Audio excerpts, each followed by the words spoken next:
सेहत खाते तरफां तालके अस्पताल रतेदेरे में लगायल स्क्रीनिंग वारी कैंप ते 4 HIV जा केस ज़ाहिर थिया आहिनि। केसनि में 12 वरनि जी सबा गांगरो, धीअ गुलाम शबीर गांगरो, 8 वरनि जो शहबाज वलद एहसान जोयो, 3 वरनि जी नीगरी अरीबा खातून, धीअ मक़बूल मैसर, 2 वरनि जो मोहम्मद ईसा वलद मक़बूल मैसर शामिल आहिनि। ओठल अॾने सीलरे में लगायल स्क्रीनिंग कैंप ते हिक घर जे 3 भातियुनि समेत एड्स वायरस HIV जा 4 केस ज़ाहिर थिया, जिनमें 6 वरनि जी नीगरी अक्सा धीअ फारूक सीलरो, 35 वरनि जी हीर रज़ाल राबेल सीलरो, संदसि पुट 5 वरनि जो फराज़ सीलरो ऐं न्याणी फरहाना सीलरो खे पिणु एड्स वायरस HIV जी तस्दीक थी आहे।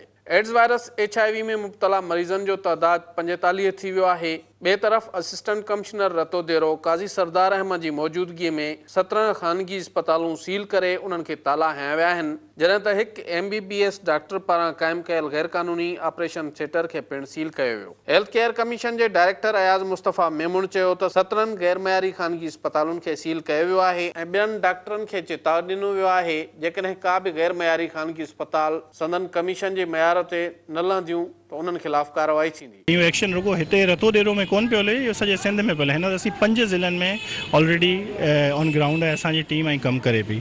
त जेके माण्हू मां उन्हनि खे वॉर्न थो करियां त we have no question for quackery. जेको माण्हू क्वैकरी करे पियो, बियॉन्ड स्कोप कमु करे पियो, उन्हनि खे असां बिल्कुलु विल टेकन टू द टास्क। मुफ़्त में इलाज थिए थो, अर्ज़ी इहो ई त कयां थो त मुफ़्त में आहे इलाज। ऐं आगा खान जो स्टैंडर्ड ॿुधायो त पाकिस्तान में वॾे में वॾी सुठी अस्पताल जंहिंमें मुफ़्त जो इलाज आहे जेकॾहिं HIV। पर हाणे माण्हुनि जो इसरार आहे त भई लाड़काणे में खोलियो, उन लाइ असां आया आहियूं, DG साहब पाण बि आया आहिनि, असां बि आया आहियूं। इंशाअल्लाह ताला हफ़्ते जे अंदरि हिते बि असां वार्ड खोले छॾींदासीं। मीडिया सां ॻाल्हाईंदे DG हेल्थ सिंध मसूद अहमद सोलंकी चयो त जेकी PMDC वटि डॉक्टर रजिस्टर्ड थियल न आहिनि उहे समूरा अताई आहिनि, भली उन्हनि में MBBS डिग्री रखंदड़ छो न हुजनि। सिहत खाते जे अमले जी कोताही नज़र आई त उन्हनि खे बि कंहिं सूरत में बख़्श न कंदा। असांजी टीमूं 3 ॾींहंनि खां हिते आहिनि, पोइ अॼु वरी चीफ सेक्रेटरी साहब जे हुकुम ते, मिनिस्टर जे हुकुम ते मां पाण हिते आयो आहियां।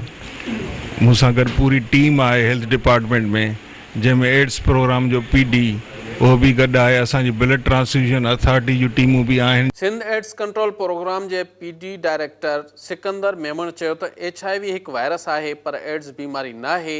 जेकी बि हिन वायरस में मुब्तला मरीज़ आहिनि उन्हनि जी ॿीहर स्क्रीनिंग कराए मुफ़्त इलाज कयो वेंदो। जीअं पेशेंट पॉजिटिव आहिनि उन्हनि खे कंफर्म कयूं, कंफर्म करण खां पोइ उनखे रजिस्टर्ड करे उनखे इमीडिएटली मेडिसिन शुरू कयूं ताकि उनजी बहितरी लाइफ में अची वञे। डिप्टी कमिश्नर लाड़काणे नौमान सिद्दीकी चयो त स्क्रीनिंग दौरान हिकु ख़ानगी अस्पताल हलाईंदड़ हिकु ॿारड़नि जे मशहूरु मुक़ामी डॉक्टर जी HIV रिपोर्ट पॉज़िटिव आई आहे। उन जे रत में HIV वायरस जी तस्दीक थी आहे। 2 टेस्टूं करायूं आहिनि, अञा हिकु टेस्ट वधीक कराई वेंदी। ज़रूरत इन ॻाल्हि जी आहे त मूज़ी मर्ज़ खे रोकण लाइ वधीक कोशिशूं तेज़ करे इंसानी जानियूं बचायूं वञनि। गुलबार शेख, सिंध TV न्यूज़, रतोदेरो।